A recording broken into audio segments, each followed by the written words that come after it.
I would say probably about every 50 people I contact, I maybe get anywhere from like 2 to 5 interested parties.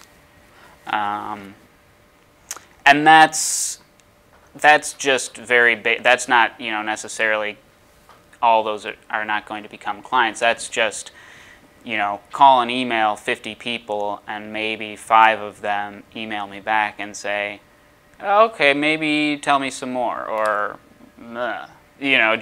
just respond. So you really have to stick with it, and you gotta have a thick skin, because I know day after day it's just calling people and being like, nope, not interested, nope, no thank you, or just never replying. No, I would not say that cold calling is my favorite part of the job.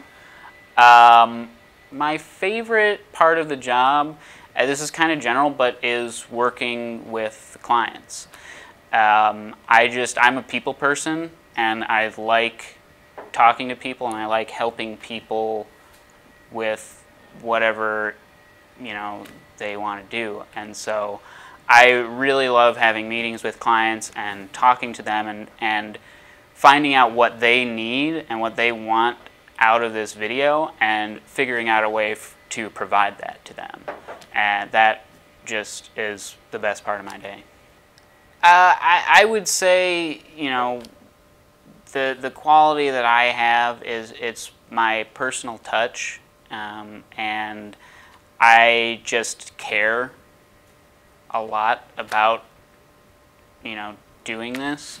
And it's one of those things where, when I talk to, a business owner, and, it's not for me just about making a video as fast as possible and just getting their cash. It's about finding a way to highlight their business and really let them shine. And that's what I want to do. I want to make them look as good as possible, and I think that comes through when they talk to me. Thank you for watching A Wise Way. Subscribe to stay updated, share to pass the knowledge, or view our other videos on the left.